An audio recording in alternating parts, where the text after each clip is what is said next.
नमस्कार मित्रांनो, स्वप्नील सुवर्ण या यूट्यूब चॅनलमध्ये तुमचं स्वागत आहे. तर आजचा ब्लॉग पूर्णपणे मराठी ब्लॉग असणार आहे आणि आजच्या ब्लॉगमध्ये मी तुम्हाला दाखवणार आहे की आमच्या इकडे कोल्हापूरमध्ये आमच्या गावात नाचण्याची शेती कशी करतात. तर आज पाऊस थोडा शांत आहे आणि कंपॅरेटिव्हली काल खूप पाऊस होता. काल म्हणजे एवढा पाऊस होता की पूर्ण इकडची समोर जी आमची कडवी नदी आहे ती पूर्ण पलटून आलेली. त्याच्यामुळे पाणी पूर्ण संपूर्ण इकडे उसांमध्ये या भातांमध्ये आलेलं. हे बघा, तुम्हाला दाखवतो मी कालच्या पावसामुळे नाचण्याचे काय हाल झाले. तरी आज आपण परत नाचणी चालू केली लावायची. आता बघूया. ते आहे माझी आजी. काय आजी? हा, बघतो. तर आता आजीने आपल्याला सांगितलंय की काल जोराच्या पावसामुळे काही शेतांमध्ये मासे वगैरे आलेत की नाहीत तेच आपण सध्या आता ते बघायला आलो इकडे. हे जे पाणी दिसतं तुम्हाला उसांमध्ये ते संपूर्णपणे नदी काल पलटलेली, त्याच्यामुळे जे आलेलं नदीचं पाणी वाहून इकडे आलेलं पाणी आहे हे संपूर्ण. हे बघा. तर याच्यामध्ये मासे असण्याची शक्यता आहे. तर आता आपण बघूया. तर या पाण्यामध्ये पूर्ण नदीच्या पाण्याचा वास येतोय. तर आपण सध्या माशांच्या शोधामध्ये उसामध्ये आलोय. इकडे कानाकोपऱ्यात आपण चेक करतोय की कुठे काही किनाऱ्यावर मासे वगैरे काही आले आहेत का. सध्या तर इकडे काही दिसत नाहीये काही. बघूया थोडं.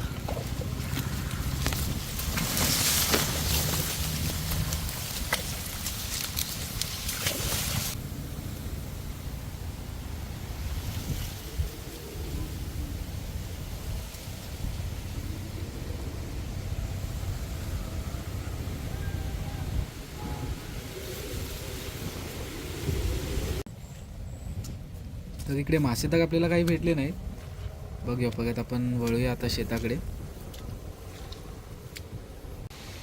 तर आता आजीने आपल्याला काही काम दिलेलं आहे. थोडं काम म्हणजे या नाचण्याच्या पेंड्या उचलून नेऊन तिच्याकडे द्यायला. तर एका हाताने पेंड्या उचलत आणि एका हाताने व्हिडिओ काढत आपण पोचतोय आजीकडे. आणि आजीबाईला आपण देऊया नाचण्याच्या पेंड्या. अरे यार, इथं ठेव. तर ही आहे आपली भाताची शेती. तर भाताच्या शेतीमध्ये कसं आहे की भाताला पावसाची गरज असते, पाण्याची गरज असते. तर जेवढा चांगला पाऊस लागेल तेवढं चांगलं असतं. आणि नाचण्याचं एकदम उलटं आहे की नाचण्याला पाण्याची जास्त गरज लागत नाही. तर जेवढा कमी पाऊस तेवढं नाचण्यासाठी चांगलं.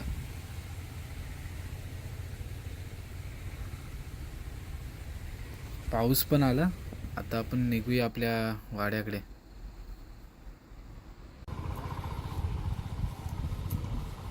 आपण आता आलोय आजीकडे.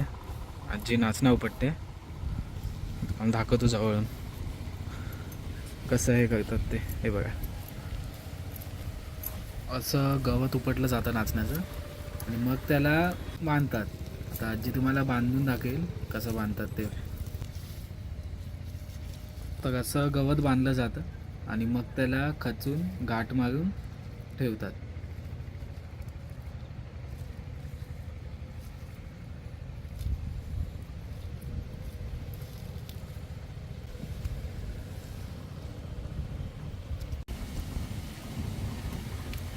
तर आता आजी इकडे चिखलामध्ये खड्डे करण्याचं काम करते. मग या छोट्या छोट्या खड्ड्यांमध्ये धान्य आणि खत टाकलं जातं. मग पुढे दाखवतो मी तुम्हाला कशा प्रकारे याच्यामध्ये खत टाकलं जातं ते.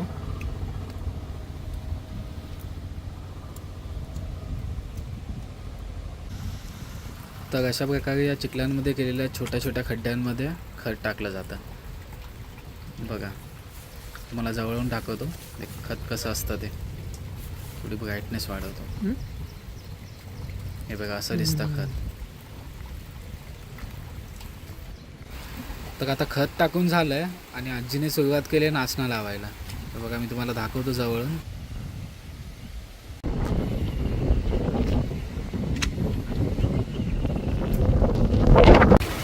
तर अशा प्रकारे केली जाते नाचण्याची शेती. आणि आता पुन्हा पाऊस चालू झालेला आहे. तर आता आईने पण घेतलेला आहे थोड्या वेळासाठी ब्रेक. तोपर्यंत आपण पावसाची मजा लुटूया.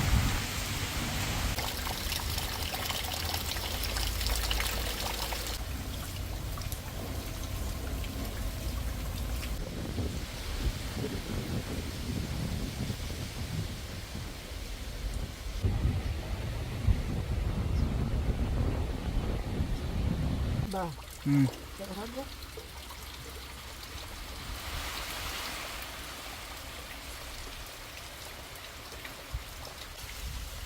तर आता आई परत शेतामध्ये जाऊन उरलेलं नाचणीचं काम पूर्ण करते. तर आपण आता निघूया घरी आणि आजचा ब्लॉग इथेच संपूया. जर तुम्हाला हा ब्लॉग आवडला असेल तर नक्की शेअर, लाईक, सबस्क्राईब करा आणि फ्युचर अपडेटसाठी बेल आयकन दाबायला विसरू नका.